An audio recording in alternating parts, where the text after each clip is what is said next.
This is going to go against everything you hear online about modern BMW M cars.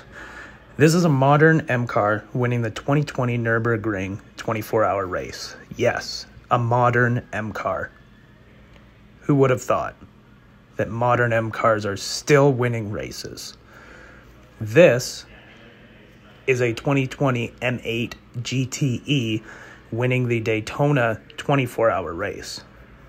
So the question I want to ask is, why are modern M cars so hated by BMW fans? I'm here to provide the contrary. All right, let's start this 2024 M4 up. Let's see if it still sounds like an M car. Yep, still sounds like an M car. So, when you break apart the formula that makes an M car, the most important thing for any BMW is the powertrain. The most important thing is this engine. This 503 horsepower straight six engine that has been so synonymous with BMW and so synonymous with M cars that it's in the cars that are still currently winning races. That hasn't changed. Over time, this engine has evolved and it's got better with the technology that we've put in our cars. Okay, now we'll circle back around to, of course, the most controversial design of the new M cars, which is the kidney grille here. It's not going anywhere, which is unfortunate for the BMW M car diehard fans of old.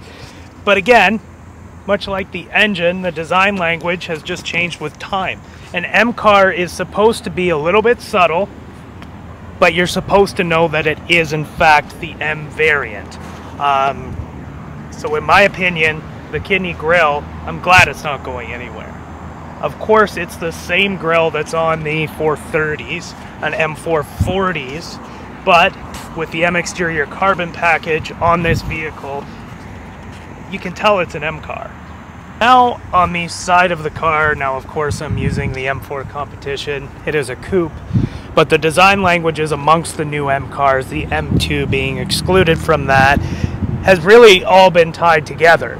Now, the aggressive styling is quite quintessentially BMW. We make driving cars, of course it's the ultimate driving machine, but when I look at the side profile of this car, now again, this is coming from someone whose first BMW was a 1998 3 Series. I loved that car. But when I look at the side profile of this, and I ask myself honestly, I would never look at the side profile of this car and think, gee, it's nice, but I would take my 98 3 Series over this car any day. It's just not going to happen. That is a gorgeous side profile. Now, the true test is to see if it drives like an M car. Let's get this thing out on the road. And I mean, call me crazy,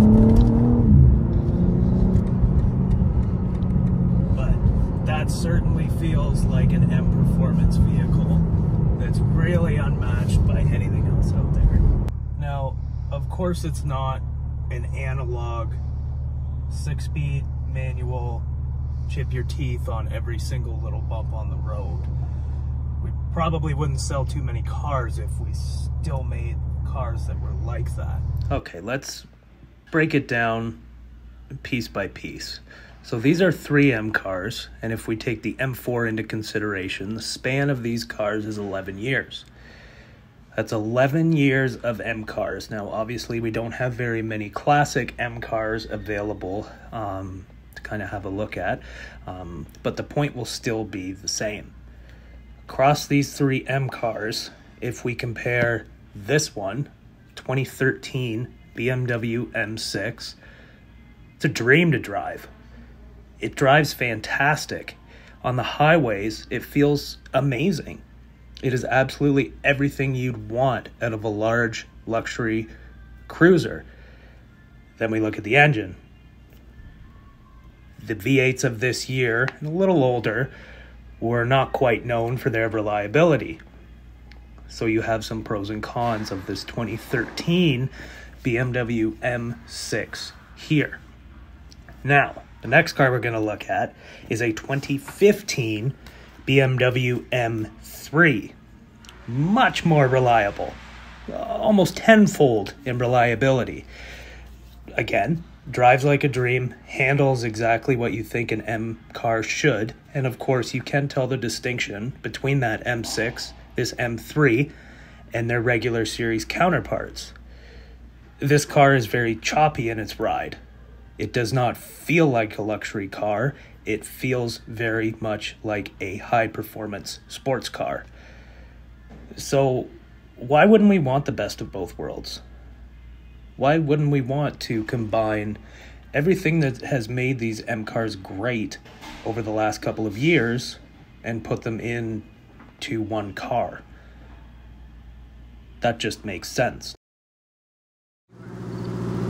So, this is a 2020 M5. Now, for the people that think that a 1970 BMW 2002 was the last great car that BMW built, this is regarded as one of the best M cars, one of the best performance vehicles ever made. And that's a 2020. That was only 3 or 4 years ago. And I would just, before you start to say that the M division has lost their magic, think about the fact that, again, this is a 2020 voted as one of the best M cars ever made. Thank you guys for watching. This is Cody, the BMW guy. Enjoy the rest of your day.